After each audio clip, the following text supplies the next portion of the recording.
Pada semangat ya hari ini ya? Ya. Hari ini kita akan mempelajari tentang seni lukis ya. Nah, sebelum mulai ke materi, ya, Ibu mau ketua kelas mempersiapkan dulu teman-temannya sebelum mulai belajar. Silakan ketua kelas. Sebelum pembelajaran dimulai, ada baiknya kita berdoa menurut kepercayaan masing-masing. Berdoa mulai. Berdoa selesai.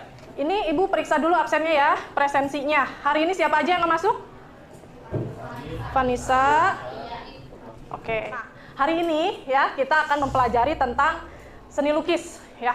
Nah, kalian di sini tahu nggak apa itu seni lukis? Atau misalkan waktu SMP pernah mempelajari tentang seni lukis nggak? Membuat karya kayak gitu. Siapa yang pernah membuat karya seni lukis waktu SMP?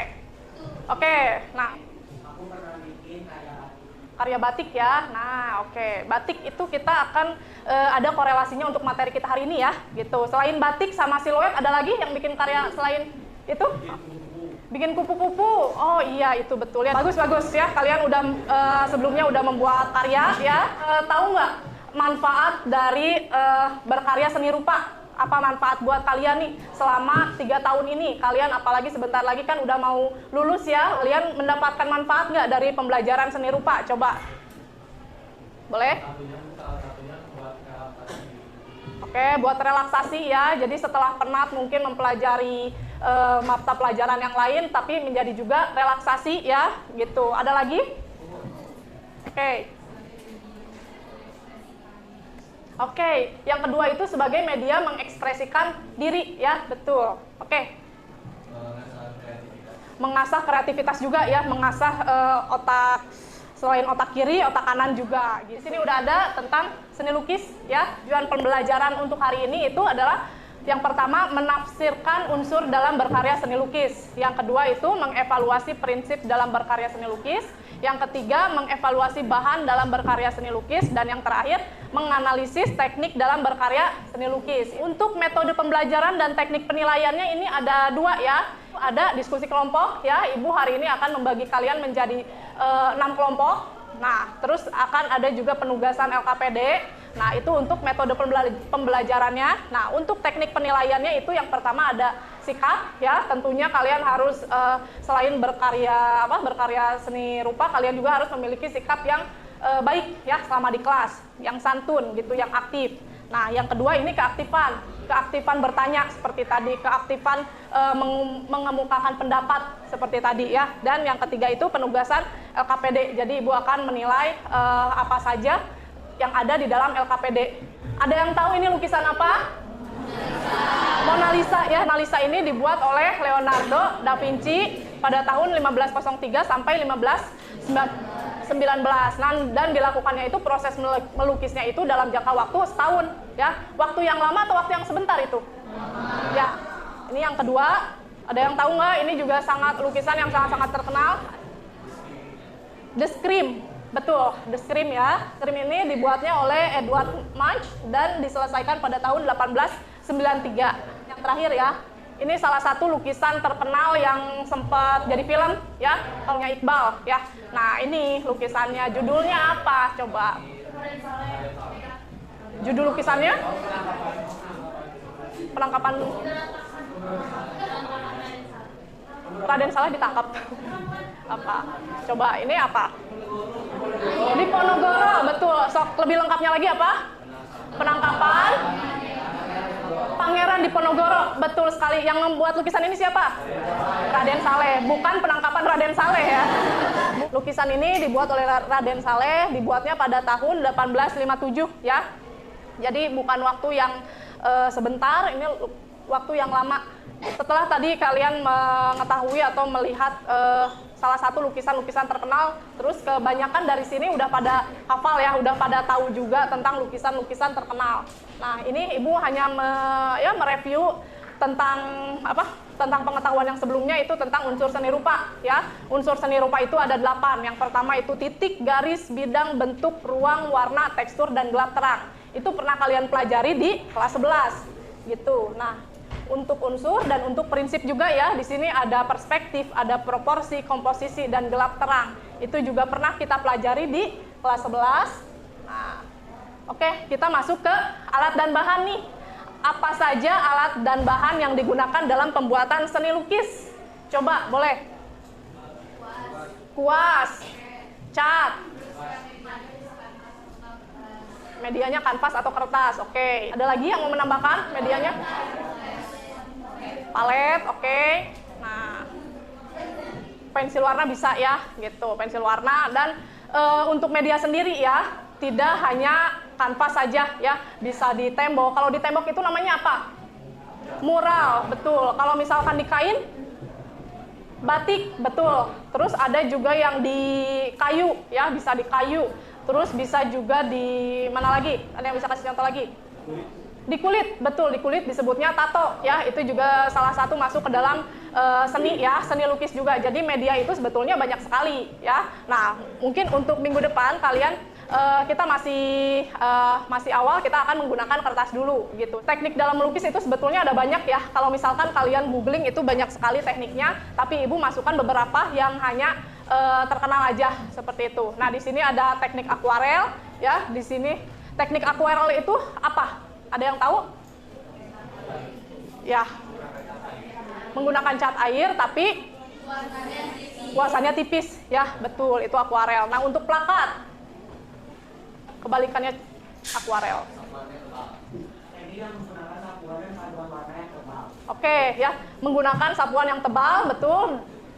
Kebalikannya dengan akuarel dengan pewarnaan yang tipis ya. Nah, sedangkan plakat itu warnanya tebal, warna-warni. Ada dua teknik lagi. Itu yang pertama ada teknik spray dan teknik ekspresif. Nah, ada yang tahu bedanya apa? Ya, pakai cat kaleng. Kalau misalkan di dinding ya, kalau medianya di dinding itu disebut mural. Nah, biasanya itu pakai teknik spray, pakai cat kaleng gitu. Nah, sedangkan untuk teknik ekspresif, ada yang tahu nggak maksudnya gimana? Oke ya, tangan. Nah, untuk teknik ekspresif ini, di sini kalian misalkan bisa lihat ya, di sini tekniknya itu yang digunakan itu ekspresif ya. Jadi bentuknya pun tidak terlalu dominan terlihat gitu. Jadi ekspresif, entah itu mau pakai tangan, entah itu mau pakai kuas tembok, entah itu mau pakai benda yang lain, itu bisa saja gitu. Yang penting si tekniknya itu ekspresif aja, ekspresi dari diri kalian. Nah, di sini ada beberapa aliran. Yang pertama itu ada aliran kubisme ya. Apa itu kubisme? Nah, aliran seni lukis yang memiliki bentuk geometris seperti segitiga, kubus, lingkaran, dan kerucut. Jadi bentuk-bentuk lukisannya itu bentuk-bentuk geometris ya. Setelah kubisme ada romantisme ya. Aliran seni lukis yang berusaha menampilkan lukisan dengan indah, fantastik ya. Nah, di sini ada non representatif ya. Apa itu non representatif? Coba dibacain Eugene.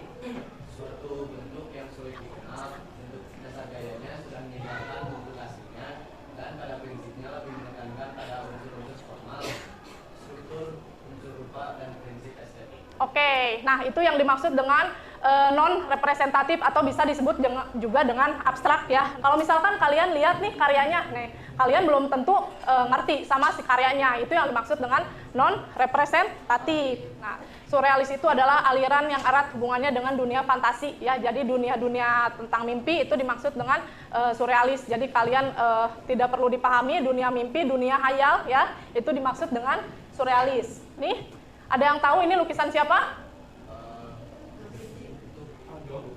Van Gogh, betul ya. Ini lukisannya Van Gogh ya. Judulnya The Starry Night. Ini sangat-sangat terkenal ya lukisannya. Nah, ini dimaksud dengan lukisan, salah satu contoh lukisan ekspresionisme ya. Jadi ekspresif lukisannya, betul-betul warnanya juga cerah dan banyak warna. Terakhir ya ada realis. Nah, kalau misalkan kalian lihat lukisan ini, lukisannya itu sangat-sangat terlihat realis ya, apa adanya, yang terlihat seperti nyata. Sampai sini ada pertanyaan nggak? Nggak ada ya? Jelas semua ya? Oke.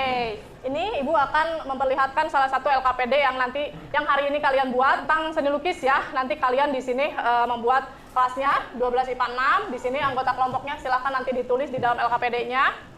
Kompetensi dasarnya itu kalian bisa mengevaluasi konsep, unsur, prinsip, bahan, dan teknik dalam berkarya seni rupa atau seni lukis ya. Kalian juga bisa lihat tujuan pembelajarannya nanti di LKPD, petunjuk kegiatan 1 dan petunjuk kegiatan 2. Jadi ada 2 kegiatan yang hari ini akan kalian buat gitu. Nah, silahkan berkelompok ya dengan kelompoknya masing-masing. Oke, silahkan. Ini kelompok berapa? 1. Oke, ini kelompok berapa? 2. Ini kelompok 3 ya? 3. Ini kelompok 4, 5, 6. Oke, nah ini Ibu bagikan dulu LKPD-nya. Silakan, di situ ada 6 gambar ya, ada 6 gambar lukisan ya. Kalian cari nama pelukisnya, judul lukisannya, alirannya apa, tekniknya apa, alat dan bahan yang digunakan apa, dan deskripsinya menceritakan tentang apa lukisannya, kayak gitu ya.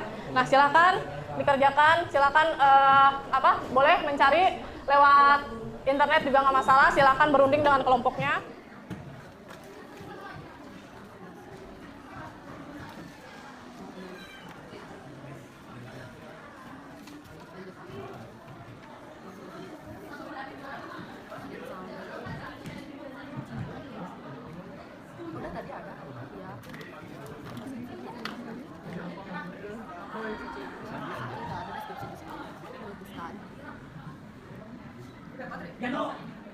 Cat minyak kanvas tersebut melukiskan bahwa Raden Saleh seakan Oke, alirannya kalian bisa nebak nih, ada aliran apa aja. Nah, bisa sambil searching juga, bisa sambil cari juga aliran ada apa aja, nah tinggal dipilih.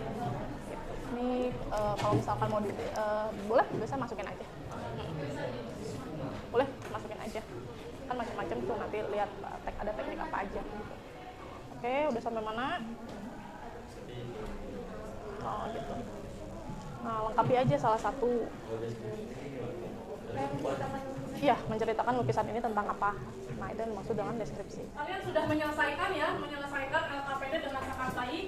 Kalian juga sudah mendeskripsikan sebuah lukisan juga dengan sangat baik ya. Nah, hari ini Ibu akan menunjuk mungkin nanti beberapa kelompok ya. Ibu lihat. Assalamualaikum warahmatullahi wabarakatuh. Waalaikumsalam warahmatullahi wabarakatuh. Saya perwakilan dari kelompok 3 akan membacakan lukisan dari Edvard Munch. Nama lukisannya adalah The Sphere. Aliran lukisan itu ekspresionisme dan teknik yang digunakan yaitu teknik distorsi. Alat dan bahan yang digunakan ada krayon, pastel, litograf hitam, dan warna putih. Deskripsinya menggambarkan seseorang yang tercengkram atau mengalami kecemasan dengan latar belakang cakrawala yang berupa senja berwarna merah. Sekian yang dapat saya sampaikan. Terima kasih. Wassalamualaikum warahmatullahi wabarakatuh. Ini lukisan The Wonderbeer, nama lukisnya Frida Kahlo. Aliran lukisannya surrealisme, teknik lukisannya plakat. Alat dan bahan yang digunakan ada cat minyak dan kanvas. Deskripsi dari lukisan ini yaitu lukisan ini menghadirkan sosok hibrid antara rusa dan seorang manusia yang merupakan potret wajah pelukisnya sendiri, Frida Kahlo. Dia memposisikan dirinya menjadi makhluk yang tidak berdaya dan terluka akibat dari anak panah yang menancap di sekujur tubuhnya.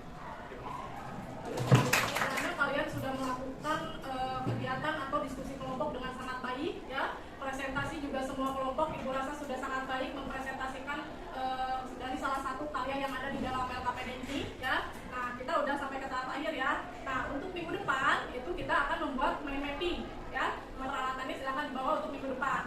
Ini jadi untuk seni lukis itu kalian bisa mengambil kesimpulan ya, kalian bisa mempelajari sebuah karya ya, entah itu dari luar negeri atau dari dalam negeri. Itu banyak sekali contoh-contoh pelukis yang terkenal ya, entah itu yang bagus, entah itu yang alirannya yang macam-macam, itu banyak sekali contohnya. Jadi kalian bisa mengasah kreativitas dan kemampuan kalian gitu ya. Oke, kita udah selesai melakukan pembelajaran. Kalian juga sudah sangat baik memperlakukan pembelajaran kali ini. Boleh ketua kelas dipersiapkan sebelum selesai pelajarannya. Silakan berdoa. Sebelum mengakhiri pembelajaran, lebih baiknya berdoa terlebih dahulu. Berdoa dimulai.